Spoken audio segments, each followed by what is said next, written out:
Okay, 30? Yeah. Hello everyone, I'm Jaideep Singh Chahal. So, as promised, I finally got my hands on what I believe is the first successfully running turbo Jimny. In the modification fraternity, I think there are three or four Jimneys which have been turboed or turbo kits. They've been installed. Some bolt on, some makeshift kits. But this one, I believe, is the first successfully running turbo Jimny.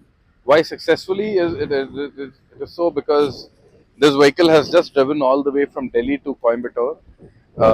We are in Coimbatore for the INRC Coimbatore round, and this is day one, race day one, and 6 stages today and two tomorrow, and we're done with it then. So this belongs to Sahil Khanna, a pretty renowned name in the motorsports fraternity in India. So he also runs a garage in Delhi, and this has been done at his place itself. So he drives an INRC 2 Polo, the one that has been wrapped in the McQueen colors with the 95 number. So that's his vehicle. That's how you identify him. So this vehicle has just completed around 2,500 kilometers in a single trip with luggage, with passengers, and it's done phenomenal. No issues whatsoever. So apart from the turbo kit, it's got quite a few mods, a lot of personalized additions on the inside. But on the outside, what we can clearly see is that it's running a set of all-terrain tires. So these tires are 225/75 R15, probably the most ideal tire size, which sadly no international brand is offering in India. So these are by Apollo, and also he's working on a set of upgraded brakes for this one, and it's currently running a Koni suspension, where he's got the option of adding lowering springs or lifted springs as well. So this currently sitting here, I believe, is around 40 lifted, and a good comfortable ride. He's got some frame stiffeners, cross braces, and all those are installed under the hood.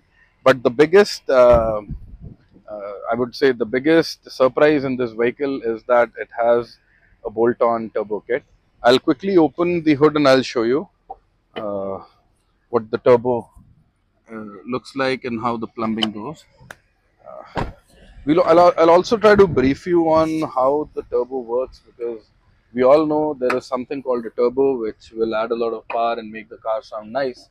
But we'll use this opportunity to actually uh, brief you on how the turbo works and how the plumbing works. So this is the stock motor, no internals have been changed. This right here is the turbo. So it's got two parts. The one under the heat shield is the black one is the hot end. This is the cold end. So what happens is the hot end, if you can bring the camera this side, the stock exhaust manifold has been replaced by a 4-into-1 collector that looks somewhat like this. So at this end, the turbo is mounted, and what that does is on the hot end, there's a turbine. So that turbine, and it spins and it is attached to another fan or another turbine on the cold end.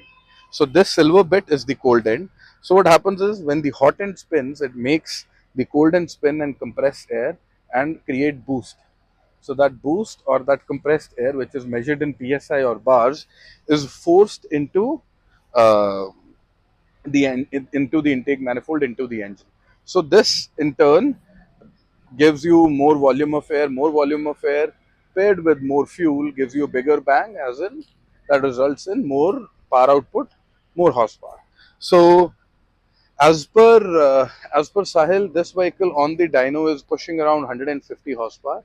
150 on the wheels is, I believe, will be something around 170, 175 plus horsepower on the crank for sure. So I'll quickly brief you on how the turbo works. So since the hot end spins and this is the colder end, this also spins. So the cold end takes in fresh air from here. That is the free flow air filter has been mounted here.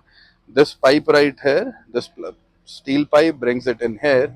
It goes into the cold end, gets compressed and pushed down. If you can bring the camera here, this pipe that is leading down, this pipe that leads down curves towards the front, and we've got a front mount intercooler. So the idea of this entire thing is the intercooler in aluminium. the idea of having an intercooler is that the intercooler works just like a radiator. It brings the temperature of the air inside down. Once the temperature drops, a dropped temperature means a higher density of air. Higher density of air means a bigger volume of oxygen. This then is fitted to another curved hose. If you can bring the camera here, it goes in, curves up, and goes into the air intake. That is the stock air intake. This is where the stock air box was, this area. So this is where the stock air box was. That's been eliminated. And then it goes to your throttle body and into your engine like it normally does. So this is the BOV, or the blow off valve. So what the blow off valve does is, when your foot is off the accelerator and the butterfly valve inside is closed in the throttle body, the blow off valve lets out the extra air, or the extra compressed air, into the inlet once again. So this, when this bypass happens, we hear the favorite sound that we all have, which which gives you the typical turbo whistle, or the turbo sound. So this BOV is not in a very aggressive setting, and it's letting the air into the intake again. So it's not very loud, but that is the basic functioning of this. So it's a very neat install. They got some leak issues due to vibrations there, so that's why this is a makeshift fix, an on-the-go fix. The duct tape, that is all going to go, but this is a direct bolt-on kit that he had imported for the vehicle. And what we'll do is, apart from just seeing how it is installed, I don't think we can make out much as to how it is going to run. So what is going to make all the difference is how this feels on the road. So what we'll do is, we'll take it on the road, take it out for a spin, and see how it runs. Then we'll also try to cover the exhaust note. Thank you.